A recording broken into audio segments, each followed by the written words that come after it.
ये दोनों block 2 kg और 4 kg एक धागा से जुड़ा है, स्ट्रिंग से जुड़ा है। इस सरफेस का फ्रिक्शन कोफिशिएंट 0.5 है, तो यहां भी होगा, यहां भी होगा, दोनों जगह सेम है। और इधर के तरफ हम फोर्स लगा रहे हैं, एक्सटर्नल एजेंट इसको खींच रहे हैं। तो जैसे जैसे हम फोर्स लगाएंगे वैसे वैसे इस धागा में टेंशन चेंज होगा। तुमको बताना है कि इस एक्सटर्नल फोर्स F और ये टेंशन इस धागा में T, उसके बीच में ग्राफ कैसा होगा। 4 ऑप्शन दिया रहेगा, एक को टिक करना होगा। अभी ऑप्शन नहीं दिया, ग्राफ तुमसे बनवा रहे। क्वेश्चन लिखिए, draw graph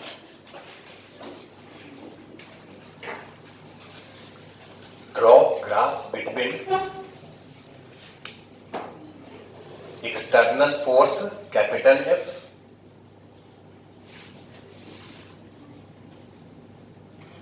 external force capital F and tension in string. चलिए सवाल पे आते हैं। अभी हम लोग शुरुआत ही की है, पहला सवाल कर रहे हैं। क्वेश्चन ये है कि ये जो सरफेस है इसका फ्रिक्शन कोफिशिएंट 0.5 दिया है और ये दोनों ब्लॉक इस पर रखा है। अगर केवल इस ब्लॉक पर नॉर्मल तुमसे पूछे, ये जो 2 kg है इस पर नॉर्मल N1 कितना होगा, तो कहो सर 2G के बराबर। और इस पर नॉर्मल N2 कितना होगा, तो ये जो ब्लॉक है इस पर जो फ्रिक्शन लगेगा, ये सरफेस लगाएगा, उस फ्रिक्शन का मैक्सिमम वैल्यू कितना होगा, 0.5 इंटू इसका नॉर्मल। जहां पर फ्रिक्शन देख रहे हो उस सरफेस का नॉर्मल लिखना है, तो इसका नॉर्मल है 2G का मतलब 10 न्यूटन हो गया। और यहां पर फ्रिक्शन का मैक्सिमम वैल्यू F2 मैक्स, इसके लिए F1 लिखे हैं, इसके लिए F2 लिखे हैं, तो ये होगा 0.5 इंटू 4G का मतलब 20 न्यूटन। ठीक है, ये एक्सटर्नल फोर्स का वैल्यू ध्यान से देखना, एक बार में समझना। ये एक्सटर्नल फोर्स का वैल्यू अगर 0 है, मतलब तुम फोर्स नहीं लगाए हो, तो ये दोनों ब्लॉक रुका रहेगा और इस धागा में टेंशन 0 होगा। इसको कहेंगे जस्ट टाइट। क्या कहेंगे, जस्ट टाइट। जैसे कोई 2 पत्थर है, इमेजिन करो कि कोई 2 पत्थर है या 2 ब्लॉक है, उसके बीच में धागा इसे बांध करके यहां पर इसमें बांध दी, तो उसको कहेंगे जस्ट टाइट। इसमें कोई टेंशन नहीं होगा, यहां पर कोई फ्रिक्शन नहीं होगा, क्योंकि टेंशन अगर 0 है तो ये नॉर्मल mg के बराबर है। टेंशन 0 है तो नॉर्मल mg के बराबर है, इसका स्लिपिंग टेंडेंसी नहीं है, तो फ्रिक्शन नहीं लगेगा।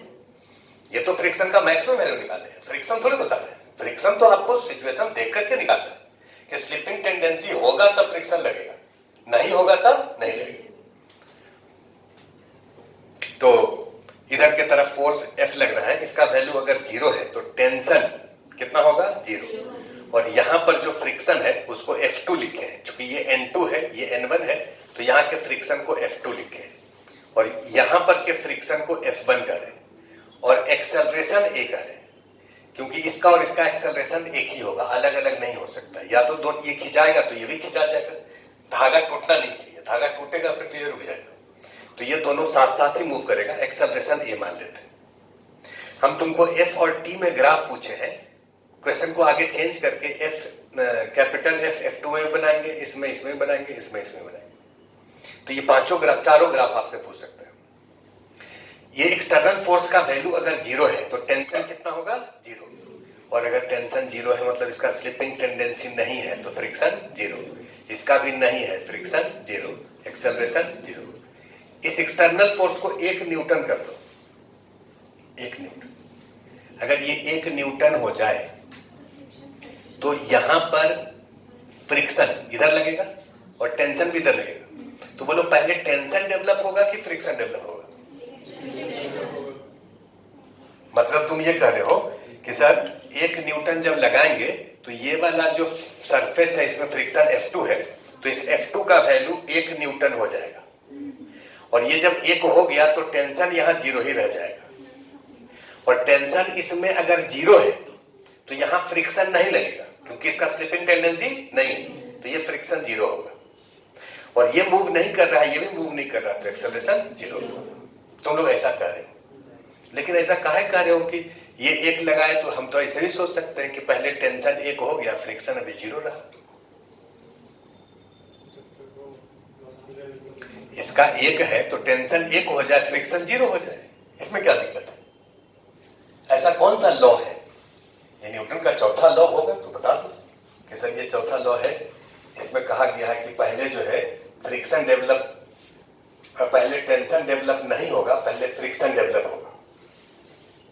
ऐसा कहीं लिखा गया है कि अगर किसी बॉडी में टेंशन और फ्रिक्शन दोनों लग रहा है तो पहले स्टार्ट कौन होगा? फ्रिक्शन, टेंशन पहले स्टार्ट नहीं होगा। क्या सोच करके फ्रिक्शन बोल रहे हो?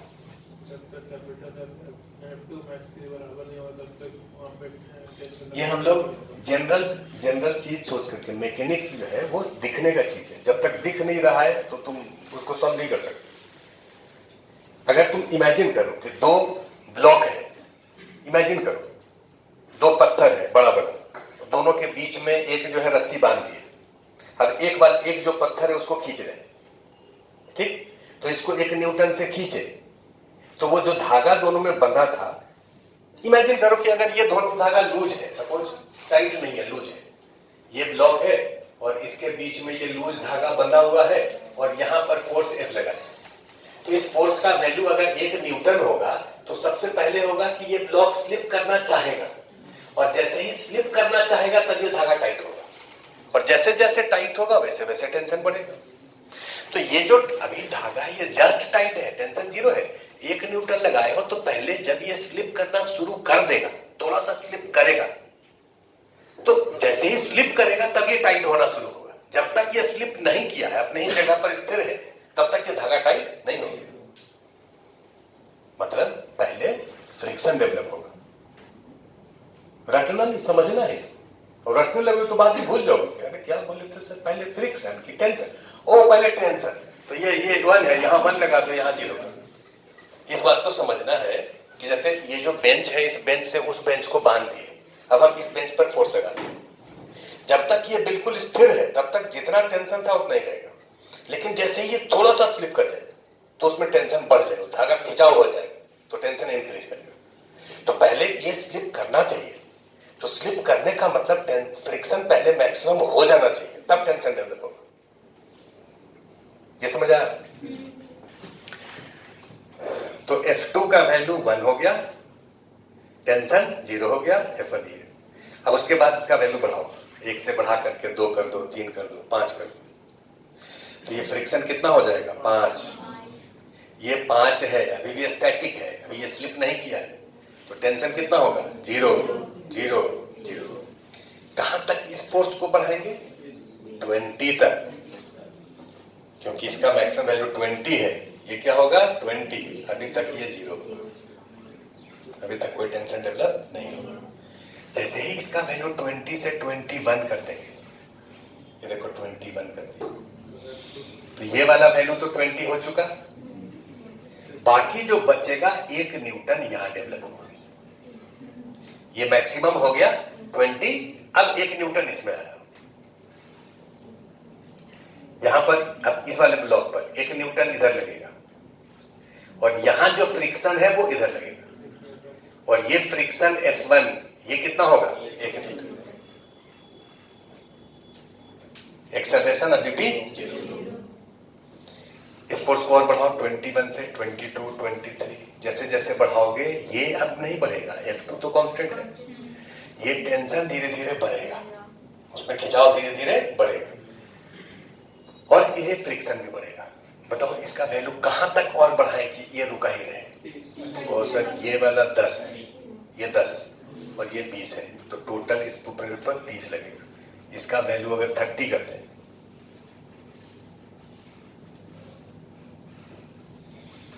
तो ये 20 हो गया, ये 10 हो गया, ये कितना हो गया? 20, ये 10, ये 10 हो गया, ये भी कितना हो गया? 10, तो ये कितना हो गया? 10। F1 10, एक्सेलरेशन 0, दोनों जगह फ्रिक्शन मैक्सिमम हो गया। अब जैसे ही 30 से बढ़ाओगे तब क्या होगा, तब ये दोनों बॉडी मूव कर जाएगा। 30 के बाद 31 अगर तुम इसको कर देते हो, ध्यान से देखना, तो इसका वैल्यू 20 है, इसका वैल्यू क्या 11 कर दे, कहो नहीं, अब ऐसा करेंगे तो गलत हो जाएगा। क्या ये रुका हुआ है? जब तक रुका हुआ था तब तक फोर्स बैलेंस है। हम ये प्रूव कर दिए कि देखो 31 जैसे ही, अच्छा अगर 11 कर दो, देखो गलती क्या होगा, 11 कर दिए, इसको भी 11 कर दिए, तो इसका वैल्यू तो 11 हो नहीं सकता, 10 ही रहेगा, तो ये चल जाएगा और ये रुका रहेगा। ऐसा हो सकता है थोड़े? चलेगा तो दोनों साथ साथ चलेगा, रुका है तो दोनों साथ साथ रुका रहेगा। तो इसका वैल्यू 31 हो गया, मतलब इस पूरे सिस्टम पर अगर इस दोनों ब्लॉक को हम सिस्टम माने तो क्या ये टेंशन दिखेगा? नहीं दिखेगा, केवल ये फ्रिक्शन और ये फ्रिक्शन एक्सटर्नल फोर्स इधर की तरफ है, और इसका वैल्यू 20 है, इसका वैल्यू 10 है, तो टोटल इधर मैक्सिमम 30 लग सकता है। मतलब ये 30 तक ये दोनों block on the verge of slipping होगा। 31 जैसे ही कर देंगे तो ये पूरा सिस्टम एक्सेलरेट कर जाएगा। बोलो ये बात ठीक है? तो अब आप ऐसे मत निकालिए, अब कैसे कैलकुलेट करेंगे कि भाई जैसे ही आप 31 कर दिए तो इस पूरे सिस्टम का एक्सेलरेशन ए मान लीजिए, और इधर की तरफ इक्वेशन लिखिए, बोलो F माइनस इसका और इसका सम इधर की तरफ 30 इक्वल टू इस दोनों का मास 6 इंटू ए। अगर एक साथ इस दोनों का एफवीडी बनाए, यहां दिखाते हैं, ये 2 kg और 4 kg का एक साथ एफवीडी बनाए, तो एक्सटर्नल फोर्स ये वाला तो लगेगा ही, ये जो लग रहा है, यहां पर फ्रिक्शन इधर लगेगा, यहां फ्रिक्शन इधर लगेगा, नॉर्मल ऊपर लगेगा और mg नीचे लगेगा, ये 2 kg था, और 2g नीचे लगेगा।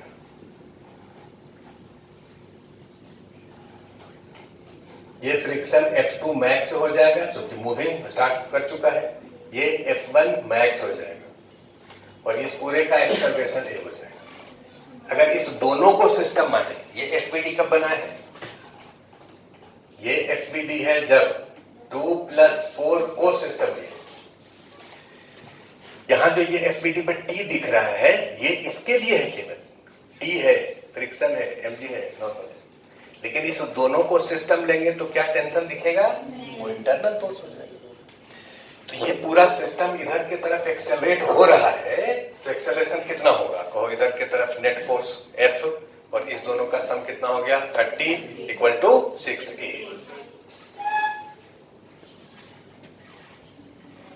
F minus 30 equal to 6a।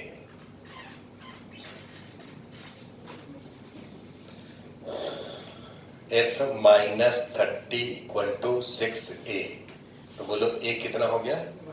F by 6 minus 5। ये एक्सेलरेशन का इक्वेशन हो गया। एक्सेलरेशन का इक्वेशन आप निकाल लिए। अब हम टेंशन इसमें निकाल सकते हैं, टेंशन का इक्वेशन निकाल सकते हैं।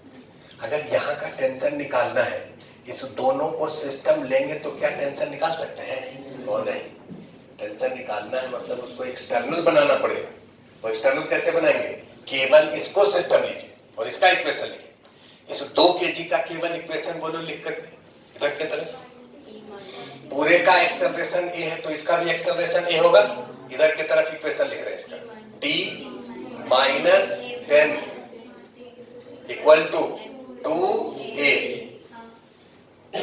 तो t का वैल्यू हो गया 10 प्लस 2a।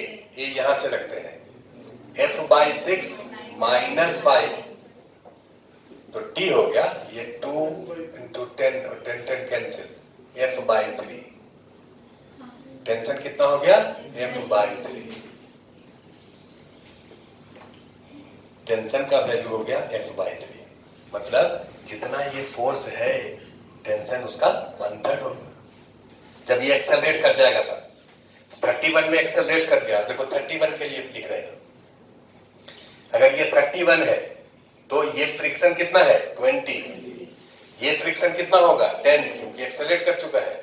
ये वाला टेंशन कितना होगा? f by 3। कितना होगा? f by 3। f बाई 3 का मतलब 31/3।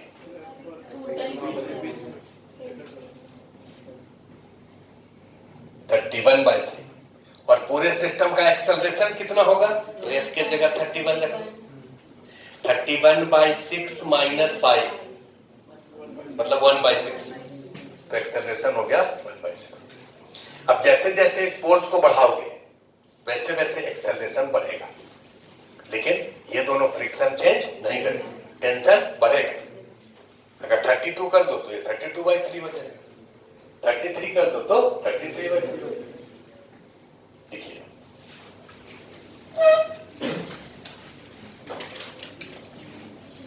अच्छा, एक मिनट रुक जाओ। ये पूरा ग्राफ 3 पार्ट में डिवाइड होगा। अब देखो यहां से लेकर के यहां तक जब एक्सटर्नल फोर्स 0 से 20 हुआ है तो टेंशन 0 है। टेंशन क्या है? 0। तो इक्वेशन अगर लिखें तो आप कहोगे टेंशन का इक्वेशन होगा T = 0। कब? इस रीजन में, यहां से लेकर के यहां तक एक्सटर्नल फोर्स जब 21 से 30 तक गया है। इधर देखो, लिखना बंद करो। एक्सटर्नल फोर्स जब 21 है मतलब 20 से ऊपर जैसे ही हुआ, हम तो यहाँ 1 2 3 इंटीजर के फॉर्म में ले रहे हैं। अगर 20.1 होगा तब भी इसी रेंज में आएगा, मतलब 20 के बाद और 31 से पहले तक, मतलब 30 तक। तो 20 से 30 तक में इस रेंज में इक्वेशन क्या होगा? तो कहोगे इस रेंज में इक्वेशन होगा T = F - 20। देखो ना, इस F का वैल्यू 21 है, तो ये वाला तो 20 है, ये कितना हो गया? 1। वही लिखे हैं, टेंशन कितना हो गया? 1। अगर इसका वैल्यू 22 कर दे तो ये 20 है, ये कितना होगा? 2। समझ आ रहा है? ये 23 है तो ये कितना होगा? 3। मतलब जितना फोर्स है उसमें से 20 घटा दीजिए, बाकी जो बचा ये हो जाएगा। तो टेंशन का इक्वेशन क्या होगा? T = F - 20। ये होगा इस रीजन में, और इस वाले रीजन में इक्वेशन क्या होगा? T = F/3। T = F/3। अब देखते हैं तुम लोगों को स्ट्रेट लाइन कितना याद है। अभी तो तुम लोग वैसे बता ही हो। ये जो ग्राफ है, ये F जो है x एक्सिस पर है, मतलब F इंडिपेंडेंटली चेंज कर रहा है। F का वैल्यू 0 1 2 3 4 5 10 आप बढ़ाते जाइए, उसके अकॉर्डिंगली टेंशन चेंज करेगा।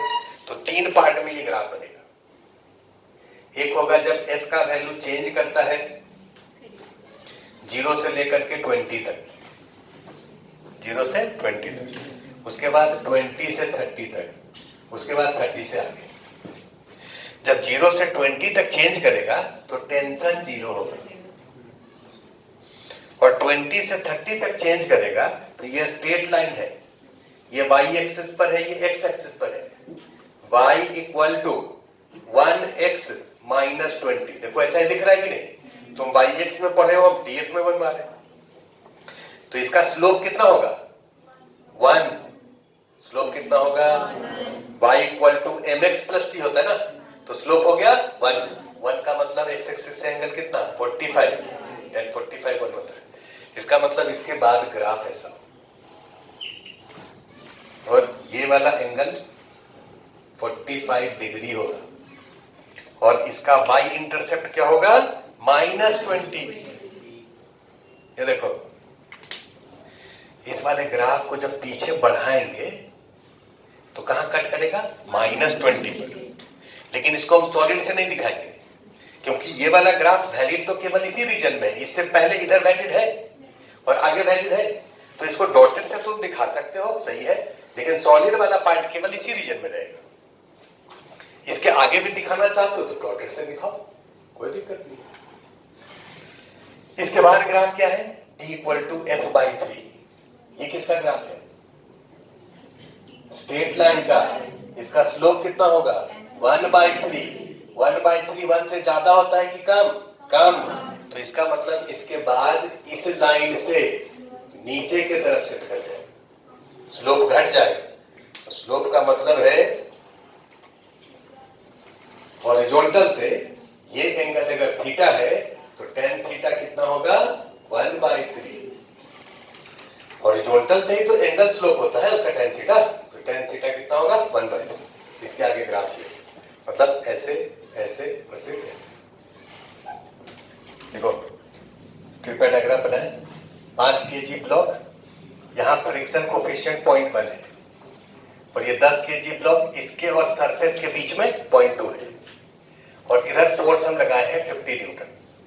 तो इस धागा में टेंशन कितना होगा? Tension in string, find tension in string.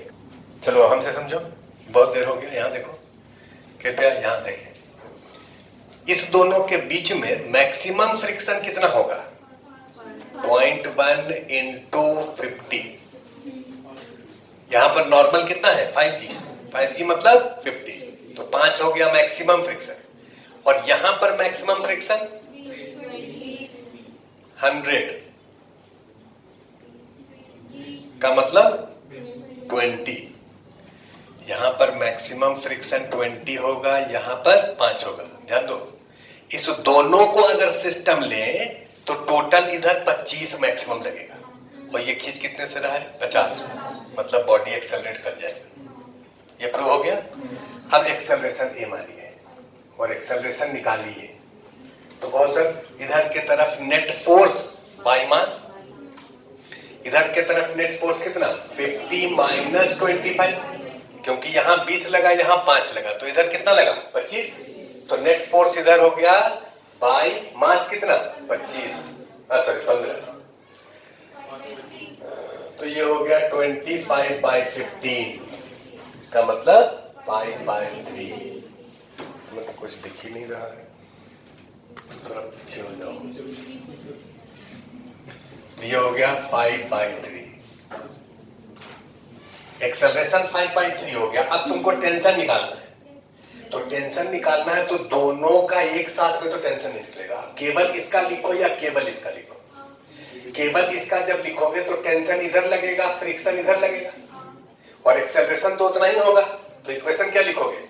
T minus 5, ये फ्रिक्शन 5 है, इक्वल टू 5 इंटू A। तो T का वैल्यू हो गया 5×5=25/3 प्लस 5, 25/3 प्लस 5 15, 40/3। बताओ किसी का सही नहीं है? आंसर है 40/3। वही बड़ा कॉन्फिडेंस से बोला था, पहला बार आज जिंदगी भर में 2 साल में जवाब दिया है, इतना कॉन्फिडेंस के साथ।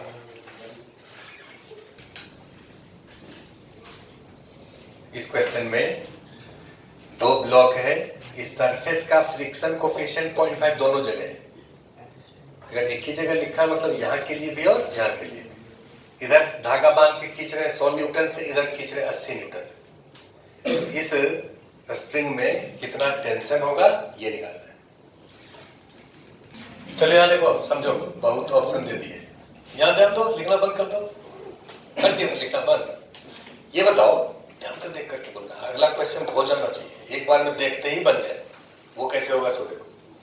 ये ब्लॉक और ये ब्लॉक दोनों मिला करके अगर सिस्टम माने तो एक्सेलरेट करेगा कि नहीं, पहले ये चेक कर लो। एक्सेलरेट करेगा कि नहीं? भैया यहां का मैक्सिमम फ्रिक्शन कितना है? F मैक्स है 10, तो देखते ही बता दोगे। और यहां का F मैक्स अगर पूछे तो 20 कह दोगे। ये बताओ कि दोनों को अगर सिस्टम ले तो या तो दोनों इधर चलेगा या इधर चलेगा, यही हो सकता है। चलने के लिए तो ये दोनों ऑप्शन है। तो अगर ये चलना शुरू कर दे तो ये कितना लगेगा? 30।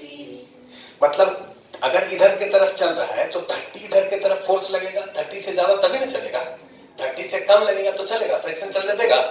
फ्रिक्शन का मैक्सिमम वैल्यू दोनों मिलाकर के 30 हो जा रहा है। अब ये बताओ कि इधर की तरफ 100 है, इधर 80 है, तो नेट इस पर एक्सटर्नल फोर्स इधर कितना लग रहा है? 20, और मैक्सिमम फ्रिक्शन कितना है? 30। तो ये इसको चलने नहीं, मतलब ये नहीं चलेगा, ये तो प्रूव हो गया। अब नहीं चलेगा तो उसके बाद हम लोग चेक करें, या तो लेफ्ट हैंड साइड से या राइट हैंड साइड से, तुम्हारी इच्छा है, कहीं से भी शुरू कर सकते हो। किधर से शुरू करें? नहीं, एक ही तरफ से हो सकता है, या तो लेफ्ट से होगा या राइट से। लेफ्ट से शुरू कर देते हैं।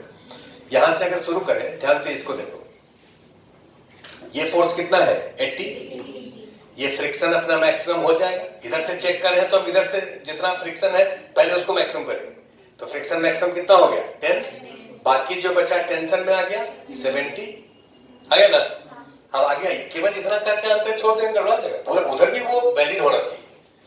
ये 70 है, यहां पर भी इधर कितना लगेगा 70, ये अगर 70 है तो ये 70 तो लगना ही चाहिए क्योंकि मासलेस स्ट्रिंग है। ये 70 है और ये 100 है, तो दोनों मिला करके इधर कितना लगा, अरे ये 70 और ये 100 दोनों को ऐड करोगे तो नेट इधर कितना हुआ 30, और फ्रिक्शन मैक्सिमम कितना है 20, तब तो ये चल देगा। लेकिन तुम तो प्रूफ किए कि नहीं चलेगा। तुम क्या प्रूफ किए इससे पहले कि नहीं चलेगा, मतलब इधर से आपको चेक नहीं करना है, क्योंकि इधर से अगर चेक करेंगे, इसको रुका हुआ मानेंगे, तो ये वाला फोर्स 30 हो जाएगा और ये 30 फोर्स पॉसिबल नहीं है। उसके नीचे ऐसे लिखो एक बार, पॉसिबल क्यों नहीं है ये समझना।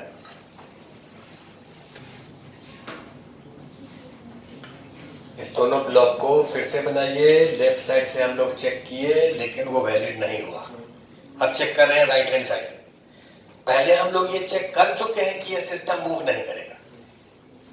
राइट हैंड साइड से देखो ध्यान से, ये वाला फोर्स कितना है 100, ये कितना है 100, तो पहले फ्रिक्शन मैक्सिमम हो जाएगा। फ्रिक्शन कितना है 20, तो इसमें कितना आ गया 80, कितना आ गया 80, इसमें इधर कितना आएगा 80, इधर 80 लग रहा है और इधर भी 80 लग रहा है। इसका स्लिपिंग टेंडेंसी नहीं है, फ्रिक्शन नहीं लगेगा, मतलब यहां फ्रिक्शन 0 होगा। ये आंसर वैलिड हो गया क्योंकि फ्रिक्शन मैक्सिमम से कम होना चाहिए, यही तो कंडीशन है। अगर बॉडी मूव नहीं कर रहा है और फ्रिक्शन मैक्सिमम से ज्यादा हो जाए, ऐसे कैसे होगा? बॉडी मूव नहीं कर रहा है, फ्रिक्शन 0 है, ये तो हो ही सकता है। ये आंसर वैलिड होगा। तो आंसर होगा टेंशन कितना होगा 80 न्यूटन। टेंशन कितना होगा, समझ आया? बढ़िया सवाल था, देखने में बहुत छोटा लगेगा फ्रिक्शन वाला क्वेश्चन, लेकिन उसमें सोचना पड़ेगा। देखो क्वेश्चन ये है कि 2 kg ब्लॉक है, 3 kg ब्लॉक है, हॉरिजॉन्टल सरफेस पर रखा है। फ्रिक्शन कोफिशिएंट पूरे सरफेस का 0.2 है, मतलब यहां भी 0.2 है, यहां भी 0.2 है, और इधर फोर्स लग रहा है 90, इधर लग रहा है 100। ठीक है, इस क्वेश्चन में पहला ऑब्जेक्टिव है कि इस ब्लॉक का एक्सेलरेशन बताइए, दूसरा है 3 kg ब्लॉक पर फ्रिक्शन बताइए, और तीसरा है टेंशन बता दीजिए। देखो, find tension in string, comma acceleration of block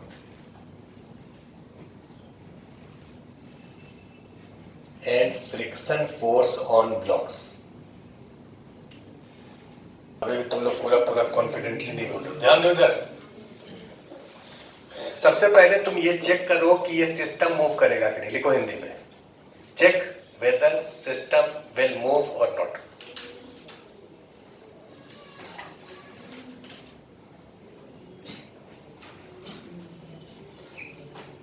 check weather system will move or not. ध्यान दो, हम लोग चेक करके पहले देखते हैं।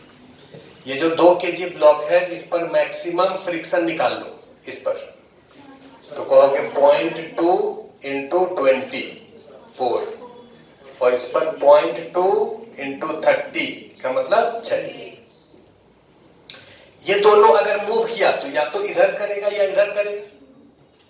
अगर इधर मूव किया तो ये इस पर भी फ्रिक्शन इधर, इस पर भी इधर, दोनों पर फ्रिक्शन एक ही डायरेक्शन में लगेगा।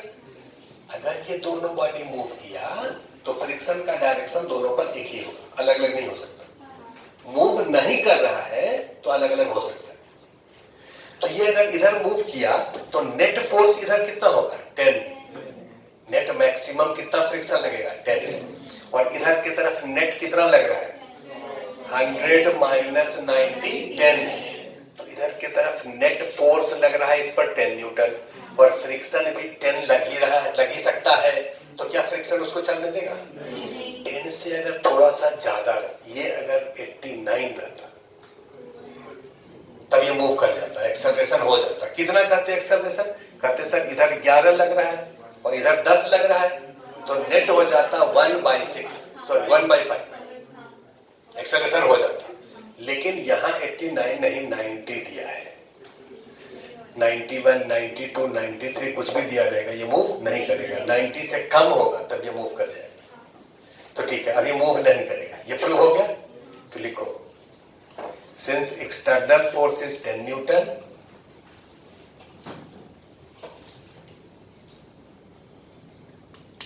since external force is 10 Newton in x direction,